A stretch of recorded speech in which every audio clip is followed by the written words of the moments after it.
members of the International Press Corps, good afternoon. Thank you for being here today. This is a historic moment for our nation. I will begin with a brief message to my compatriots in Iran in Persian, which I will then translate. هم میهنان ایران عزیز ما به جنگی کشیده شده که بانی آن شخص علی خامنه‌ای و فرقه تبهکار و ویرانگر اوست.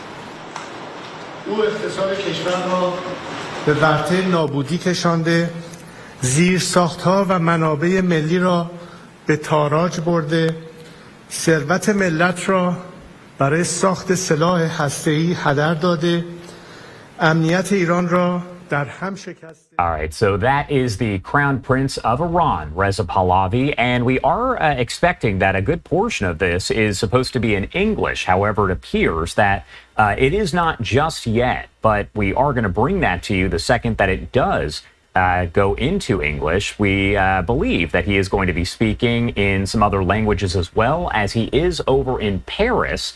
I am going to lift up the audio here just so we can listen in, as again, he is expected to transition into English. My fellow compatriots, our beloved Iran has been dragged into a devastating conflict, the architect of which is none other than Ali Khamenei and his corrupt, destructive faction. He has driven our nation's economy to the brink of collapse, plundered our national infrastructure and resources, squandered the nation's wealth on developing nuclear weapons, shattered Iran's security, and stolen the sovereignty of the Iranian people.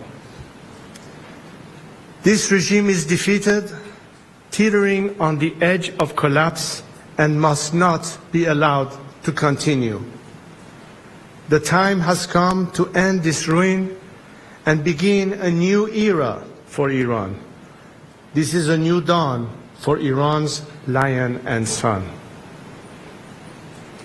Ladies and gentlemen, over the past few days, I have spoken with people across Iran from every walk of life. An officer in the armed forces, a mother fleeing Tehran, a factory worker from Tabriz, a young woman, activist for the Women Life Freedom Movement. These voices represent a nation embattled but resilient that is not asking for its freedom, it is fighting for it. From the 1999 student protests to the Green Movement, to the 2017 Dema and 2019 Abanmah uprisings, thousands of Iranians have given their lives in the fight for Iran's liberation. Today, millions of my brave compatriots continue the fight. One of their stories moved me deeply. In September 2022, Jawad Haydari was murdered protesting the Islamic Republic's killing of Mahsa Amini. His sister has continued his fight. She is one of the hundreds of activists the regime has arrested and harassed in recent days. When security forces raided her home, she cried out, "Oh God, where shall we go? Where shall we go to flee from your tyranny?" One by one, her neighbors began to respond to her, "We're not going anywhere. They," meaning the regime, "are the ones who've got to go." These words echo in my heart and should echo in every corridor of power around the world. Today, it is clearer than ever. The Islamic Republic is collapsing. Credible reports indicate that Ali Khamenei's family and the family of senior regime officials are making preparations to flee Iran. The regime is on its last legs in towns and cities across the country. The military is fractured. The people are united. the foundation of this 46-year tyranny are shaking. This is our Berlin Wall moment. But like all moments of great change, it comes fraught with danger. We stand at a crossroads. One road leads to bloodshed and chaos, the other to a peaceful and democratic transition. The difference in these two roads depends on one factor, and one factor alone: whether the current regime in Iran is allowed to survive. If the West throws the regime a lifeline, there will be more bloodshed and chaos, because this regime will not submit or surrender after it has been humiliated. It will lash out. As long as it is in power, no country and no people are safe, whether on the streets of Washington, Paris, Jerusalem, Riyadh, or Tehran. There is only one way to achieve peace: a secular, democratic Iran. I am here today to submit myself to my compatriots, to lead them down this road of peace and democratic transition. I do not seek political power, but rather to help our great nation navigate through this critical hour towards stability, freedom, and justice. To the people of Iran, I see your courage, I feel your pain. I know you are suffering. I know many of you are afraid for your loved ones, your children, your future. So I speak to you today with a heavy heart. I worked for years, for decades, so that the scourge of war would never reach the borders of our land. Seeing the images of the people of Tehran forced to flee our beautiful capital, the explosions in Isfahan, the fires along the Persian Gulf, all fill me with pain. But more than pain, I am filled with anger, because this war is the result of the selfishness, hatred, and terror of one man, Ali Khamenei. While he directs this war from the safety of his hidden bunker, he uses our people as human shields. It is time to end the suffering. So today, I have a direct message for Ali Khamenei. Step down, and if you do, you will receive a fair trial and due process of law, which is more than you have ever given any Iranian. To other senior regime officials, those of you whose hands are soiled with the blood of the Iranian people, you too will have to face justice. But we will not repeat the mistakes in other failed transitions.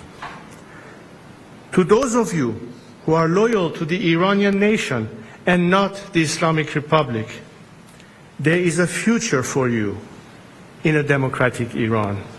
If you join the people now, the choice is yours to make.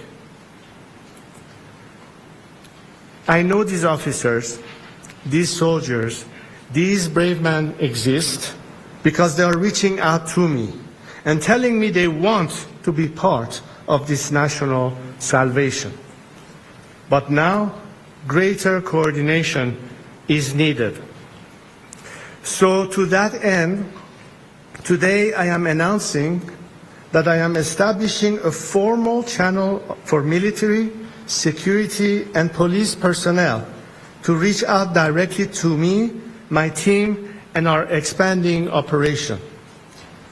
This is a secure platform to efficiently manage the growing volume of inbound communications and requests from those breaking with the regime and seeking to join our movement.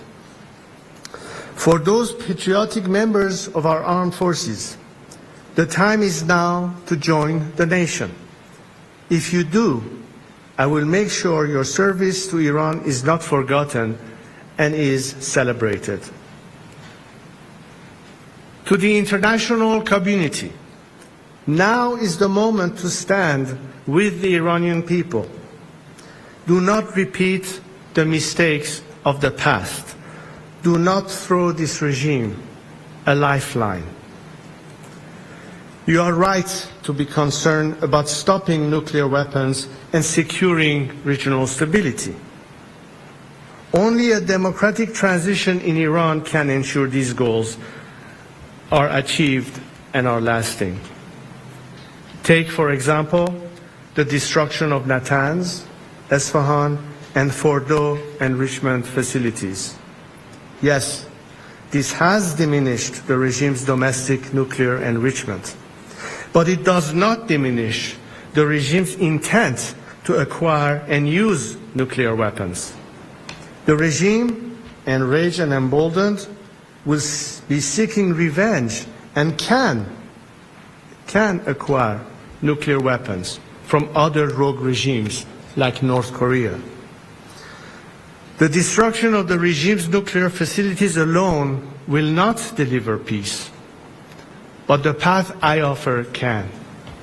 So work with us to ensure a peaceful transition. Now is not the time for hesitation. Now is the time for principled action from each of us. 46 years ago, when my late father and our family were forced to leave Iran, I took an oath to God and to my country. I would not turn my back on Iran or the Iranian people. Every day since, I have dedicated my life to my compatriots. And today, I am here to reiterate it and to put myself at their service. I am stepping forward to lead this national transition, not out of personal interest, but as a servant of the Iranian people. I have a clear plan for transition and national renewal. Our transition and future democracy will be based on these three core principles: Iran's territorial integrity, individual liberties and equality of all citizens, separation of religion and state. The final form of this future democracy we seek will be for the Iranian people to decide in a national referendum. What I offer is not just a vision for the future of our country, but the plan to execute a peaceful, orderly transition. To achieve that, today I am announcing the following initial steps. First, I will convene a National Unity Summit. This gathering will include activists, dissidents, and groups from across the ideological spectrum who agree to these three principles. It will not be limited just to political groups, but business leaders, professionals, experts, and other groups with influence across Iranian society. This summit's objective will be to agree on a roadmap for democratic transition and reconstruction. Second, in parallel to the democratic process, I am developing an economic plan to rebuild Iran. We have already launched the Iran Prosperity Project, a comprehensive plan for the economic reconstruction and social stabilization of our country in 3 phases. The emergency phase of the first 4 to 6 months, the establishment phase of 18 to 24 months, and the normalization phase, which is long-term. In the coming days, my team of experts will publish the plans for the first 100 days after the collapse of the Islamic Republic based on this work. We are bringing together some of the world's greatest investors, builders, entrepreneurs, and experts who care about Iran and see its immense potential. They stand ready to put in the expertise, the talent, and the capital to rebuild our nation and turn it into one of the world's most attractive markets. Imagine this new Iran, a free and democratic Iran, living at peace with our neighbors, an engine of growth and opportunity in the region, a beacon of culture, innovation, and pride in the world. It is within our reach. We are proud, ancient, resilient people. The task before us Iranians today is no less than the ones faced by the great leaders, the great unifiers, the great builders of our history, like Cyrus the Great.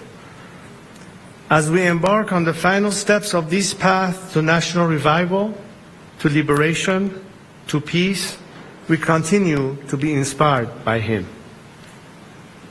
To my compatriots, this is our moment. I am with you. Let us build this new Iran together. Thank you.